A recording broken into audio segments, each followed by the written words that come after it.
You've spent your entire life researching microorganisms. Last few years, you've been creating a device that can shrink you in size. And finally, it's ready. At first, you want to shrink yourself to the size of a thumb so you can probably see some microbes with the unaided eye. And then, after more experimenting, you hope to shrink to the size of a bacterium yourself. To make the journey safe, you put on a special suit, similar to a spacesuit. It's equipped with a life support system. You direct a beam from the device at yourself. The beam must change your mass and volume. To return to the previous state, you must stand on a round platform the size of a hockey puck. You put it near your feet so you can easily climb on it when you get smaller. Press the button and activate the machine. Ooh, something's wrong. The device gives an error and you shrink not to the size of a thumb, but 1,000 times smaller, to the size of a bacterium. Oops. You become so small that the fleece of the carpet on which you were standing seems to be the size of huge trees. Now don't panic. You need to find the puck, stand on it, and you'll return to your normal size. It was right next to your feet, just an inch away. Wait, but what's 1 inch now, when 1,000 people your size can fit on the tip of a human hair? You decide to climb the fleece to see where the puck is. You can't see the lab ceiling. The room is out of focus because of its huge size. You're surrounded by thousands of bacteria. They're so different in sizes and colors, but you can identify 3 main forms. Round bacteria that looks like spheres are cocci. They can merge with each other and increase in size. Cylindrical, capsule-shaped bacteria, looking like sausages or bananas, these are bacilli. And spirobacteria are called spirilla. At the end of their body, they have a hair-like cilium. Bacteria are essential for our planet. They help to produce oxygen and absorb carbon dioxide. They purify the water and air, digest the food inside our stomachs, and improve our immune system. They're crawling on the ground all over the carpet. You start climbing the fleece. On your way, you meet cocci that look like huge potatoes, spirilla similar to spaghetti. After a few hours, you finally reach the top of the carpet.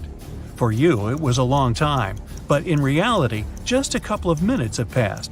The smaller you are, the slower the time's going. Do you remember how difficult it is to swat a fly? That's because it sees your movements in slow motion. So, looking around, you see an endless forest of fleece.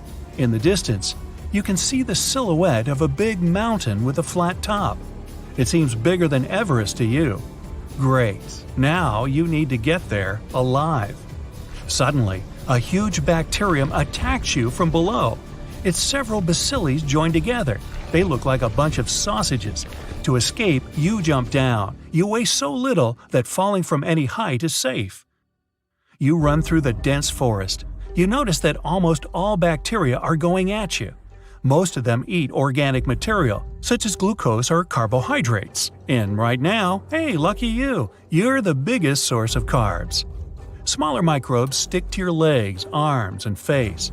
You shake them off and fall. Several bacilli joined together are approaching, but then a round object with spikes the size of a football crashes into them.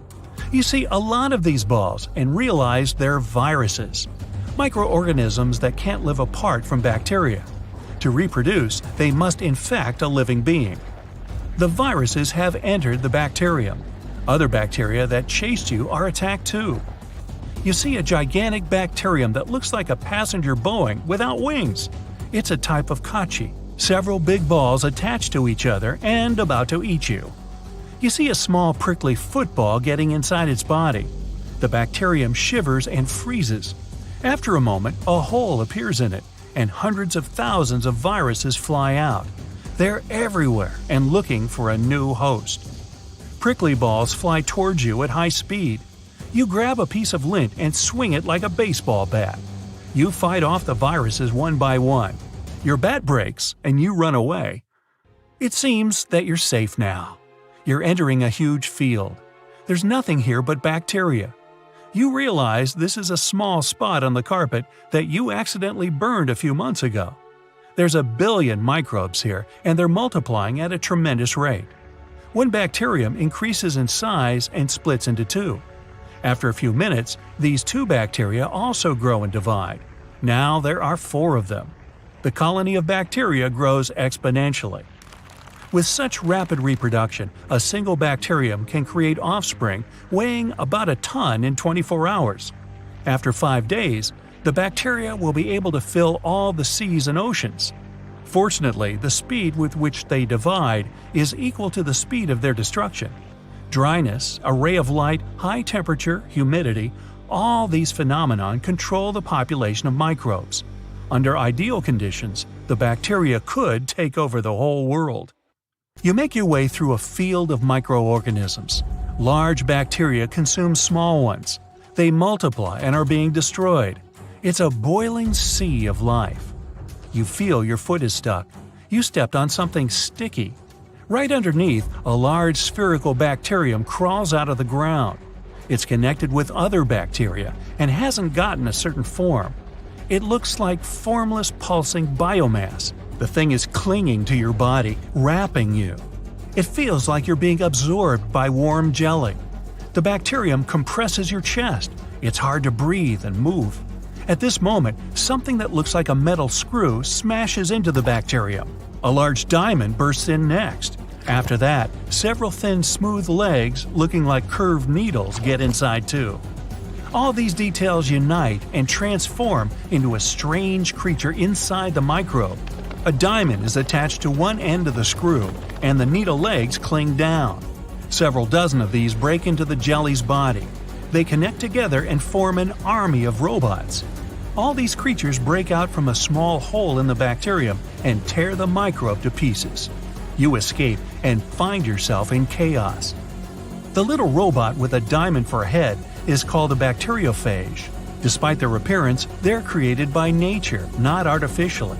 The goal of bacteriophages is to attack and destroy bacteria from within. That's how they reproduce. These creatures are all around us everywhere and control the population of microorganisms. When bacteria multiply inside the human body, they leave waste products of decay. This waste is harmful to the body, so it has to fight. Sometimes doctors use bacteriophages, so they help to get rid of bad microbes. They don't attack anything but bacteria. And now you see hundreds of billions of bacteriophages destroying billions of bacteria. The walking diamonds jump on the bacterium, plunging their heads into it, and release the genetic code, separate parts that assemble in new bacteriophages. You continue on your way and take a few diamonds with you just in case. The road is long, but after a few weeks, you finally manage to reach the puck. In the normal flow of time, it's been an hour. You're exhausted, and there's still a whipping to the top. The puck is so high that you can't see the top of it. You can't sleep because you might wake up inside some microbe. There are still a lot of bacteriophages around, but you don't want to take any chances. A deafening crash shakes the air. It's like an airplane turbine is running right next to your ear. You're looking up. A creature the size of a city lands on the carpet from the sky. It flaps its wings and makes this noise. The wings create a hurricane. You grab the fleece to keep yourself from being blown away. The creature smells bad. One of its legs resembles a large skyscraper. You realize it's a fly. Here's your chance to get to the puck. Big orange eyes divided into thousands of segments look like 2 planets. You climb on the tip of the fly's leg. The insect takes off and you hold on tight. The carpet is moving further and further away. From up here, you can see the top of the puck. It's so wide that you can't see the round edge. You let go of the fly and fall. In the air, you run into millions of bacteria. Finally, you land on the solid puck surface. The device activates, and you return to your normal size. You are, indeed, one lucky bug.